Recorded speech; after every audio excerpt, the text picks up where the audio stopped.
question très intéressante. Bon, alors, on va faire comme d'habitude, on fait 2 volets, national puis international.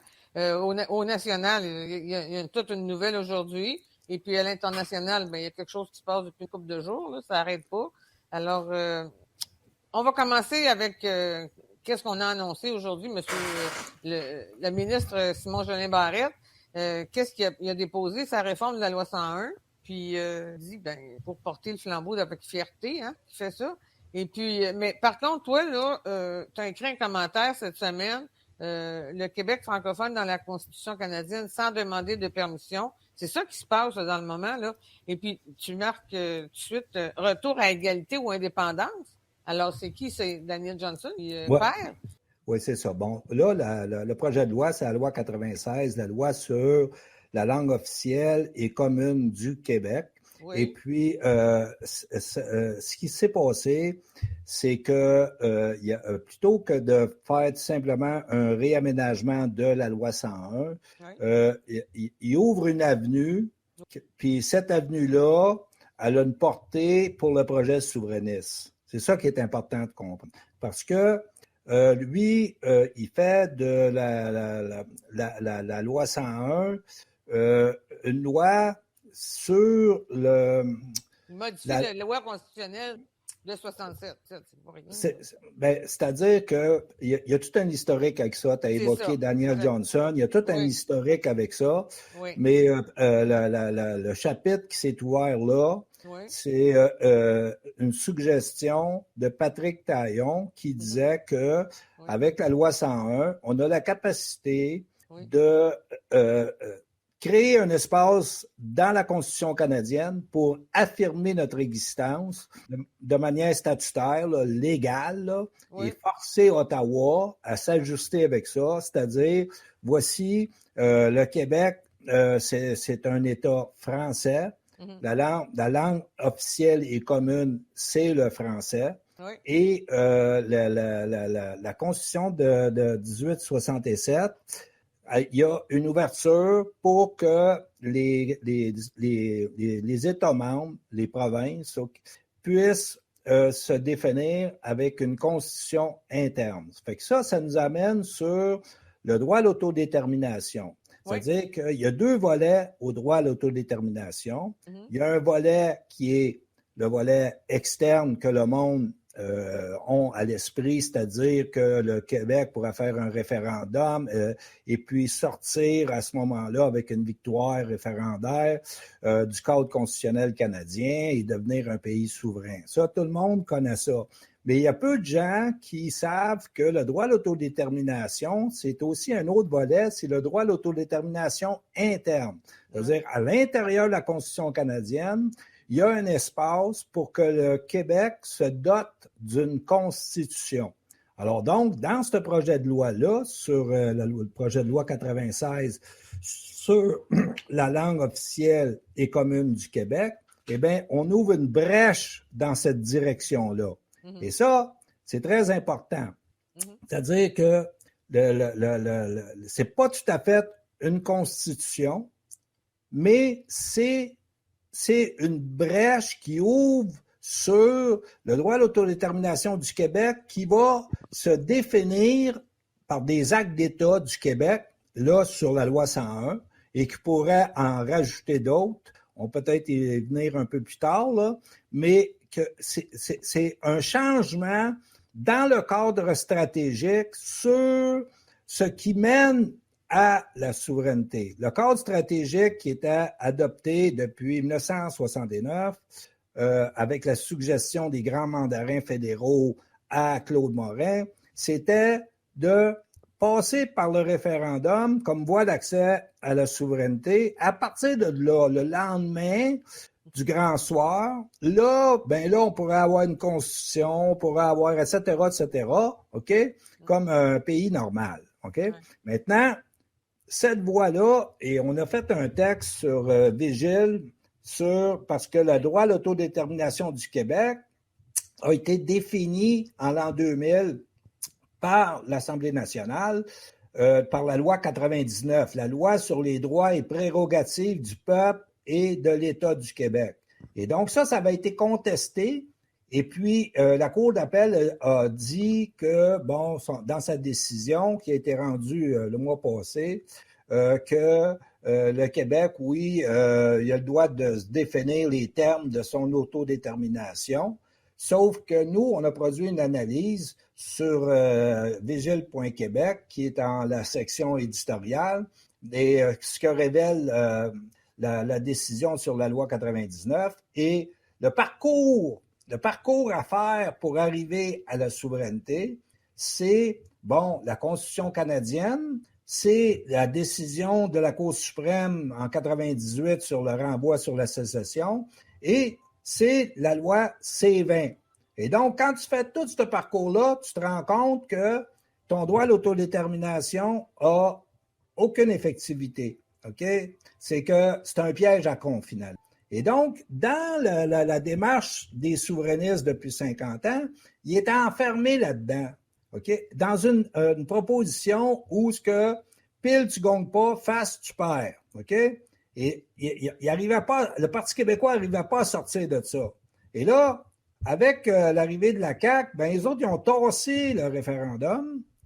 Puis, ce qu'ils font, ben les autres, ils se disent, nous sommes un parti fédéraliste, plus ou moins, tu sais. Mais en réalité, ce qu'ils font, c'est qu'ils sont dans une autre proposition stratégique. Je ne te dis pas que le parti de la CAQ est souverainiste, là. Je te dis juste que la proposition qui est là, c'est un autre cadre stratégique. Et ce cadre stratégique-là, c'est,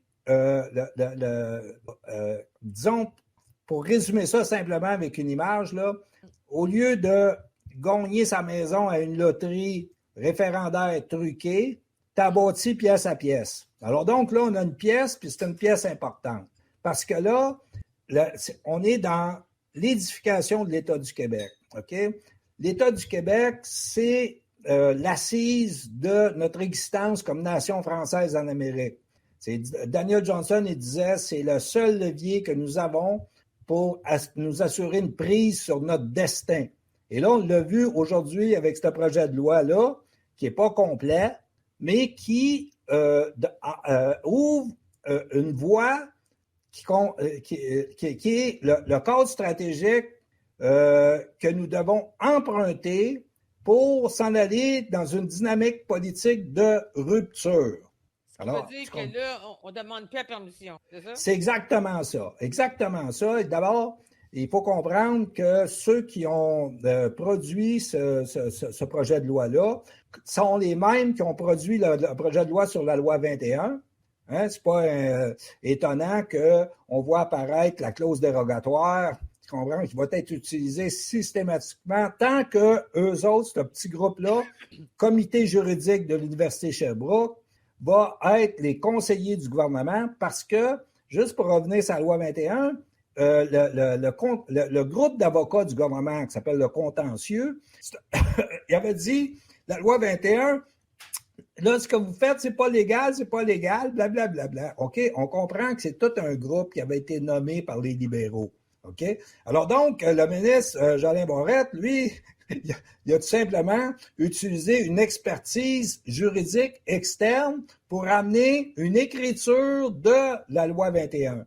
Maintenant, là, ils ont eu des surprises, tu sais, parce qu'ils ont modifié la Charte des droits du Québec pour ne pas qu'elle soit utilisée à ce moment-là devant les tribunaux. Encore aujourd'hui, ils modifient aussi. Donc, c'est le même groupe.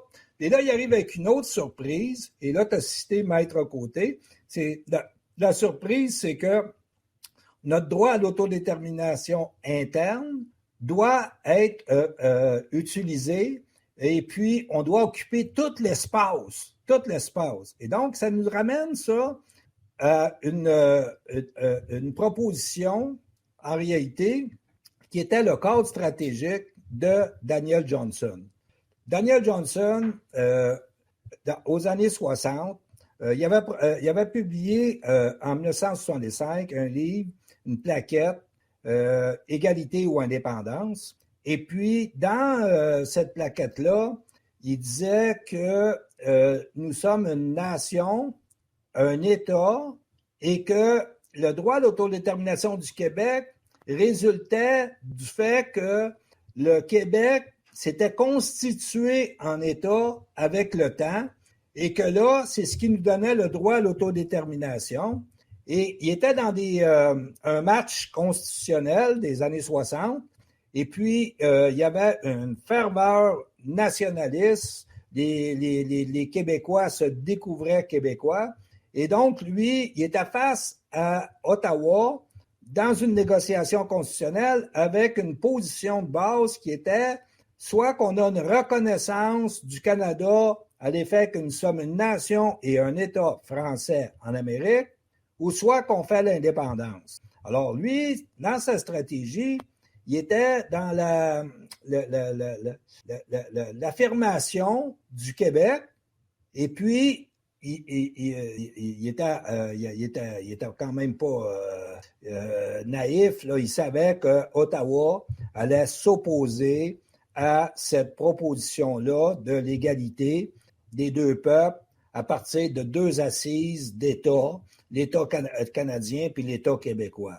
Ça, c'était une rupture complète du cadre constitutionnel qu'il avait comme stratégie. Et donc, là, il ouvrait la cage à castor constitutionnel avec ça, s'il acceptait. Mais lui, il prévoyait que Ottawa, avec Trudeau qui venait d'arriver dans le décor, on comprend que qu'il n'y avait pas grand chance que Trudeau reconnaisse la nation et l'État du Québec. OK? On le sait avec la Constitution de 82, qui est la négation claire et nette de notre statut de nation, de notre statut politique. Donc, là, Daniel Johnson, il avait prévu que, aussitôt que la porte se fermait sur cette proposition-là du côté fédéral, lui, il revenait au Québec, et ça, c'est dans sa biographie de Pierre Godin, 1964-1968, Daniel Johnson, OK? Et puis là, il prévoyait qu'il faisait une constitution du Québec en affirmant, 1, la nation française, 2, l'État du Québec. Et là, il proposait de faire un référendum de ratification sur cette constitution-là. Alors, c'est important ici, je vais faire une nuance entre un référendum d'initiative pour créer une situation et un référendum de ratification qui demande à la population de dire, voici, on vient de voter au Québec, l'Assemblée nationale, on vient de voter une loi qui est la Constitution du Québec. Êtes-vous d'accord, oui ou non? Et à ce moment-là, c'est un référendum de ratification et lui, il prévoyait d'avoir un appui de 80% pour cette constitution-là. À ce moment-là, il se plaçait dans une situation, on se souvient que aux années 60, la Constitution canadienne, elle était à Londres. Il n'y avait pas de Constitution de 82. Donc, en réalité, le Québec aurait eu une première Constitution. Et là, avec le 80%, Trudeau, lui, il aurait été dans le côté d'opposition à cette proposition-là. Et là, toutes les masses seraient tombées par rapport à Trudeau. Parce que le monde y croyait à Trudeau en 68 au Québec. Tu sais? Parce que c'est un Canadien français. OK? Oui. Donc, c'est ça. Alors donc, là, ça change à tout. OK? Mais là, il y a eu la visite du général de Gaulle. Et là, on a eu, tu sais, je veux dire, tout s'est précipité parce que là, les gens ont vu que Daniel Johnson, en réalité, il visait l'indépendance. Et je peux te confirmer parce qu'il y avait un député qui était à côté, qui était dans le noyau, OK, qui dirigeait le projet indépendantiste à ce moment-là, OK, puis que j'ai eu des échanges fréquents avec lui. Puis il me confirme, il dit, gars, c'est là qu'il s'en allait. OK? Alors bon, sa stratégie, c'était d'abord de structurer le Québec comme une nation et un État, et avec l'appui des 80%, mais même si ça avait été 70%, à partir de là, le fédéral était dans une position de faiblesse, parce que lui, à ce moment-là, il aurait été dans une position de légitimité. Et quand tu es dans une négociation, faut que tu crées ta position de légitimité avant tout. Puis là, à partir de là, celui qui est de l'autre côté, il est dans une position de faiblesse. Tu comprends? Au niveau des principes. Alors, c'est ça. Alors, donc, ça, c'était Daniel Johnson. Maintenant, après ça, c'est le Parti québécois qui prend le dessus et puis qu'ils se sont fait vendre la proposition référendaire par les grands mandarins fédéraux. En réalité, que pendant qu'ils leur vendaient ça, ils leur préparaient une guerre complète, systématique, clandestine contre le mouvement, en violation de tous les droits démocratiques. Et là, le Parti québécois, il était pogné avec ce référendum-là. Ils ont été s'affaiblir et affaiblir la nation avec le référendum de 80 qui a été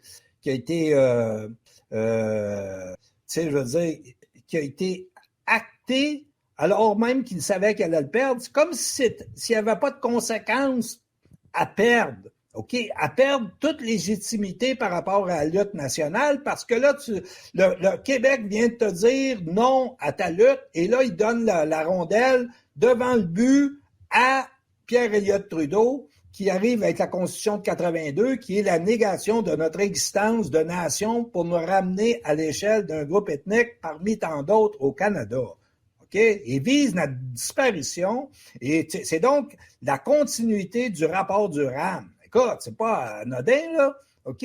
Et puis là, après ça, le seul levier que le Québec avait, c'était d'amener les conservateurs de Brian Mulroney au pouvoir pour réintégrer la Constitution canadienne dans l'honneur et l'enthousiasme, OK? Et donc, c'était le beau risque. Fait que là, le Parti québécois, piégé par le référendum, là, essaye de sortir de ce piège-là.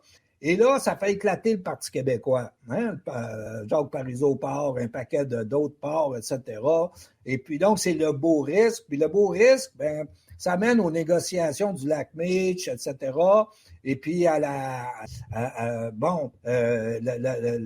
proposition coule dans le lac. OK? Et puis de là, un réveil du nationalisme québécois. Et puis là, Parizeau reprend le Parti québécois. Revient encore avec la proposition référendaire. Et là, il y a une vague bleue qui monte, naturellement, et ils surfent là-dessus pour aller au référendum de 95. Et l'aurait-il gagné que ça aurait été une fatalité pour le Québec?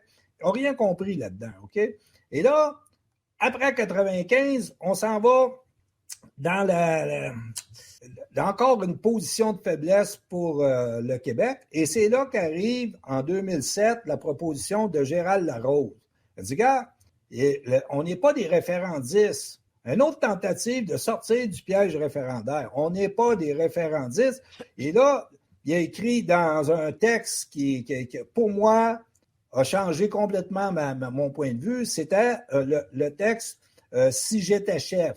Et « Si j'étais chef », il dit là-dedans qu'on est dans un régime parlementaire britannique et tout ce que ça te prend pour t'en aller où tu veux aller, c'est le pouvoir. Tu comprends? Parce que le référendum n'est pas dans la tradition britannique, mais par contre, quand tu es élu, ben là, tu as toute la légitimité d'agir. OK? Tu es élu. OK? Là, il y a juste les oppositions puis le brassage qui peut se faire, mais tu as la capacité d'agir. Et donc, il y a une de ces propositions dans ce qu'il appelait la gouvernance souverainiste, parce que quand tu es un souverainiste puis tu prends le pouvoir de ton État, tu gouvernes en souverainiste, pas en provincialiste. Tu comprends? OK? C'est assez simple au bout, mais le problème qui s'est posé, puis là, dans une de ses propositions, il dit qu'il faut faire une constitution de l'État du Québec et occuper tout l'espace et faire bouger les lignes. OK? C'est sûr qu'Ottawa va... Mais cette approche-là, sur le fond, instinctivement, c'est celle que le peuple du Québec veut comme démarche. OK? Ils ont un instinct quand même. Ils ont eu le vent de face pendant 400 ans. Fait qu'il y a un instinct de survie, tu sais. Fait qu'ils ne croient pas à des démarches idéalistes. OK? C'est des pragmatiques. C'est des pragmatiques. OK? Faut être en prise avec ce peuple-là si tu veux les emmener quelque part. OK? Tu peux pas flotter au-dessus. Comprends-tu? Dans des espèces de brassage de concepts puis d'idéalisme sur la démocratie qui n'existe pas. OK? Donc, il faut que tu avances comme ça. Et donc, ça, c'était la proposition de Gérald Larose. Et puis moi, j'étais à ce moment-là à Vigile, puis je regarde ça, et en même temps, sur Vigile, j'étais en train de rentrer en contact avec les travaux de géopolitique de M. Sauvé, OK? Bon, René-Marcel Sauvé. Puis là, 1 et 1 font 2. Je dis, ben oui. J'ai dit, là, il y a exactement le cadre stratégique pour arriver à l'objectif sans amener le monde, la nation, à jouer son destin sur un pile ou face où ce que tout est truqué. Alors, ben, parfait. Fait que j'ai écrit un texte parce qu'à ce moment-là, c'était Madame Marois qui était la chef. Puis j'ai écrit un texte qui s'appelle, publié dans Le Devoir. C'est la seule fois dans ma vie que j'ai été publié dans un journal, là, je veux dire ça. C'est que c'était Pauline, l'important, c'est la rose. Parce que je disais que si on est avec un appui de 60% et plus, et puis qu'on a une constitution de l'État du Québec, okay, qui est votée à l'Assemblée nationale, là, on se confronte directement avec Ottawa. Parce que nous, à ce moment-là, ce qu'on aurait, c'est une constitution qui a été adoptée démocratiquement par un appui de la population qui se confronte avec une constitution qui nous a été imposée et qui est rejetée à l'unanimité par l'Assemblée nationale. Alors là, on aurait été à la table du côté de la légitimité. Tu comprends? Alors, j'avais écrit ce texte-là. Et puis, à partir de là, sur Vigile, avec les gens, embrassant avec tout le monde, des réflexions, etc., on a fait évoluer la réflexion pour en arriver à dire, regarde, le référendum, c'est un piège à con, et nous, ce qu'on propose, c'est d'agir à partir de l'État du Québec, puis bâtir notre cabane plutôt que d'espérer la gagner à une loterie truquée. Aussi simple que ça. OK? Fait que c'est là qu'on est. On est là, et là, ce qui arrive, c'est que, comme je disais tantôt, il y a des gens qui sont des patriotes comme Jolin Barrette. Jolin Barrette, je te disais avant l'émission, ce qui l'avait emmené à la politique, c'est pas le droit, c'est pas les affaires sociales, c'est l'histoire. Puis c'est le seul, quand il te parle de la nation française. Il n'est pas, lui, dans la société distincte, puis il n'y a rien de ça, lui. Lui, c'est la nation française. On a tous les droits de prendre les moyens pour défendre notre existence. Bon, c'est un vrai patriote. J'ai beaucoup de respect pour lui. Mais on comprend que lui, à l'intérieur du caucus, avec toute cette gang-là de fédéralistes affairistes, on va y revenir peut-être un autre tantôt dans une autre émission, là. Mais ça, là, ça pèse, OK?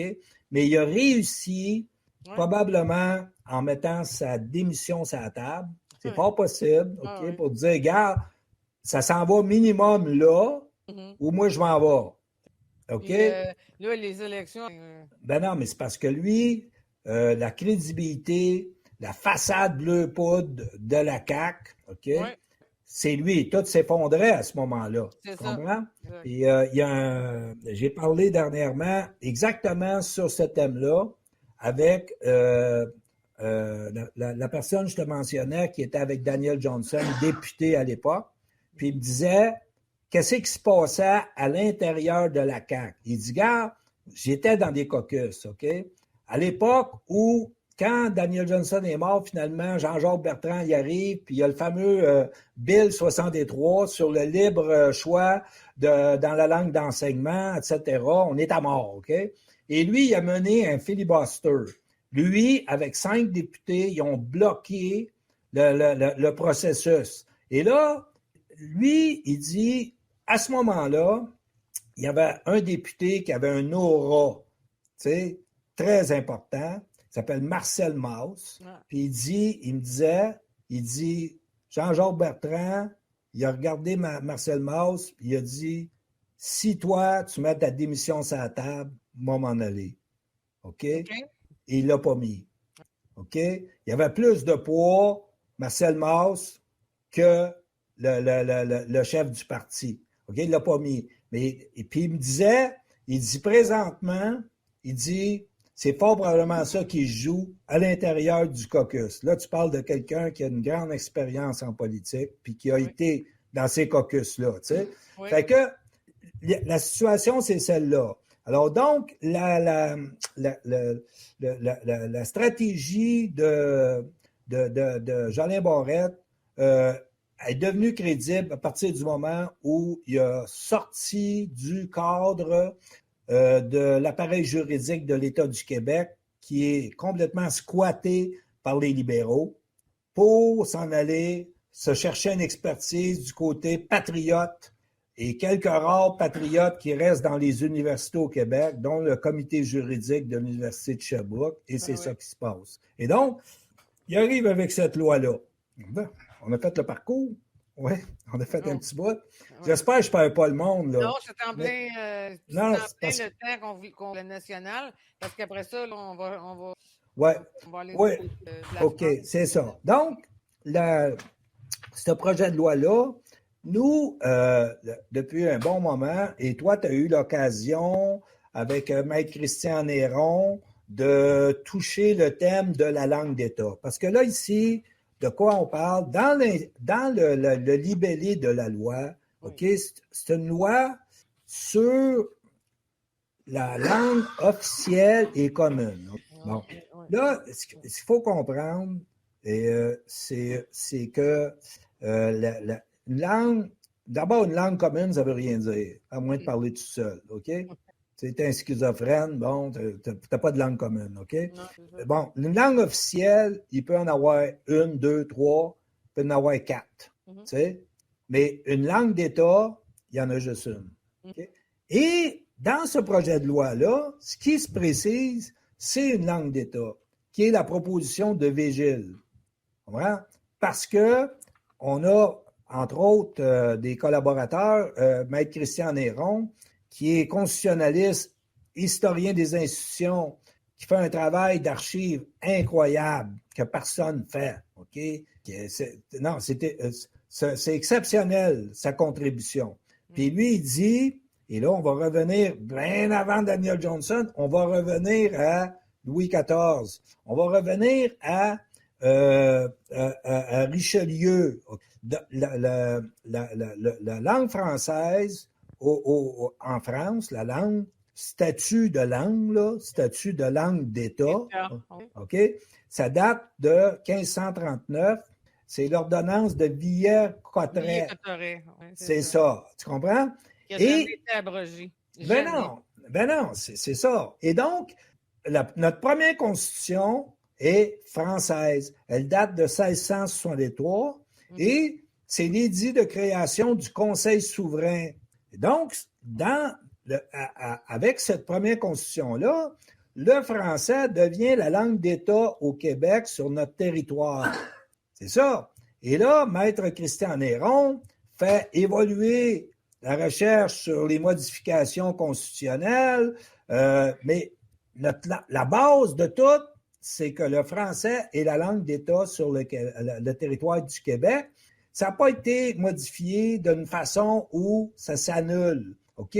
Ce qui est arrivé, c'est avec la présence anglophone, il y a eu un usage colonial qui nous a fait perdre ça de vue. Alors, ce que nous autres, la proposition sur Végile, c'est que, regarde, le français doit devenir la langue d'État. Redevenir la langue d'État au Québec. Et puis là, on a des éléments de langue d'État dans ce projet de loi-là. Oui. Okay? Et tu as cité tantôt Maître Côté, qui fait partie de l'équipe juridique, le comité juridique de l'Université de Sherbrooke, qui dit, dans un tweet, que finalement, on n'avait pas besoin de demander permission à personne pour se définir comme nation. Tu ne demandes pas à un autre de te définir comme nation. Mais non, puis quelle langue qu'on parle ici. Mais non, puis c'est ça, tu sais, comme tu ne demandes pas au voisin de te définir ton identité à toi, là, tu as défini toi-même, donc c'est ça. Donc, il dit ça.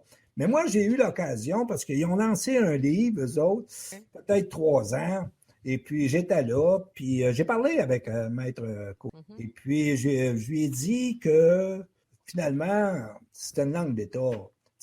Mais il y avait de la résistance à ça. Il y avait de la résistance à ça parce que pour comprendre c'est quoi une langue d'État, il faut que tu sortes du droit pour rentrer dans la géopolitique parce que c'est les affaires d'État. Alors donc, et là, dans ce projet de loi-là, c'est tiré en grande partie l'influence du livre en question de Maître Côté puis du groupe de l'Université de Sherbrooke font un travail très important, là, tu sais.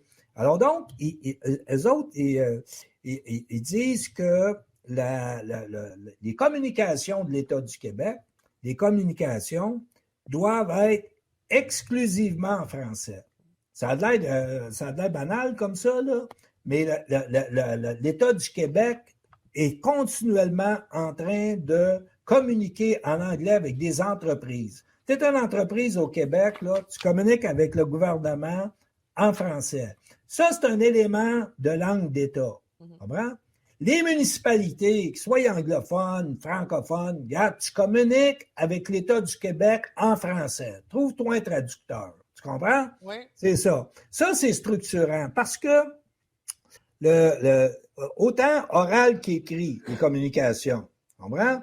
Quelqu'un qui appelle ministère des Affaires municipales, puis ils sont à Westmount, puis yes, no. Tu sais, je veux dire, c'est pas bonjour, aïe, là. Tu comprends ça? C'est parle-moi en français, tu sais. Sinon, trouve-en un qui parle français. That's it, OK? Ça, c'est un principe structurant. Et puis, avant le livre qui a été publié par Maître Côté, il y avait Guillaume Rousseau et Éric Poirier qui avaient publié une espèce de bilan de 40 ans de la loi 101, qu'est-ce qui en reste, et il disait que l'État canadien, le juridique, interprétait la loi sur notre langue comme une loi ordinaire, alors que c'est le fondement de notre existence. C'est pas une loi ordinaire canadienne, là. C'est le fondement de ton existence, tu sais. Fait que, il disait que c'était ça le problème, et puis que pour échapper à ça, il fallait poser le français sur un grand principe. C'est là qu'on est arrivé, nous, avec il n'y a pas de plus grand principe que d'en faire une langue d'État. Ben oui. C'était ça notre proposition. Ben, elle est déjà langue d'État. C'est ça. Mais ils sont confus parce que il y a eux, j'ai échangé avec eux autres. J'ai échangé avec Éric Poirier, j'ai échangé avec Guillaume Rousseau, et puis sur la langue d'État. Puis eux autres, ils ont une résistance à ça. Parce qu'ils n'arrivent pas à comprendre le concept. Parce qu'il relève de la géopolitique et non du juridique. Tu comprends? Parce que, juste au point de vue langue d'État, la langue d'État, ça se décline selon un protocole. Tu comprends? Soit à l'interne de l'État, comme eux autres, ils disent, les communications doivent se faire en français. Ça, c'est une déclinaison d'une langue d'État à l'interne de l'État. Mais ça se décline aussi à l'externe, à l'international, selon un protocole convenu entre les États souverains. Mettons que tu as un premier ministre qui est chinois ou hongrois ou polonais. Quand il va faire une déclaration ou un échange qui met en lien une position de son État, il va le faire dans sa langue d'État. Il ne va pas baragouiner une autre langue comme Macron. Tu comprends? Tu veux dire, c'est une perte d'État, là, tu sais. Fait que c'est ça l'affaire. Fait que là, on a une brèche de créer parce que là, l'Assemblée nationale, le gouvernement du Québec utilise une clause de la Constitution canadienne pour modifier, en fait, la présence du Québec dans la Constitution canadienne, mais sans reconnaître la légitimité de cette Constitution-là. Donc, ils se définissent à partir d'un espace qui est créé dans la Constitution canadienne, ce que les souverainistes n'ont pas été capables de faire. OK? C'est ça la situation. Alors ça, c'est une bonne nouvelle parce que ça ouvre une avenue. OK? Oui. Ça ouvre une avenue qui est, regarde, continue à poser des pièces à ta maison, là, et à un moment donné, elle va t'appartenir. On va voir ce que c'est la prochaine fois. C'est ça. Sauf, il y a une sortie du Parti québécois de M. Saint-Pierre Plamondon qui dit qu'il a raison, ça ne règle pas le problème du déclin du français. Ça ne règle pas le problème du déclin du français parce que, le problème est démographique, c'est l'immigration. Et ça. Deux, ça ne change pas le financement disproportionné des institutions anglophones qui se trouvent à être un centre de gravité pour le transfert linguistique. C'est ça que c'est. Ces deux choses-là. Mais ce que j'ai entendu, c'est qu'il y aurait une contre-proposition qui viendrait lundi de la part du Parti québécois. Le problème, moi, j'ai essayé de faire suivre quelque chose avec un ami de Vigile en direction du Parti québécois sur la langue d'État parce que dans le texte qu'on a écrit sur la loi 99 sur Vigile, ce que révèle la décision sur la loi 99, c'est en éditorial. C'est facile à trouver sur vigile.québec.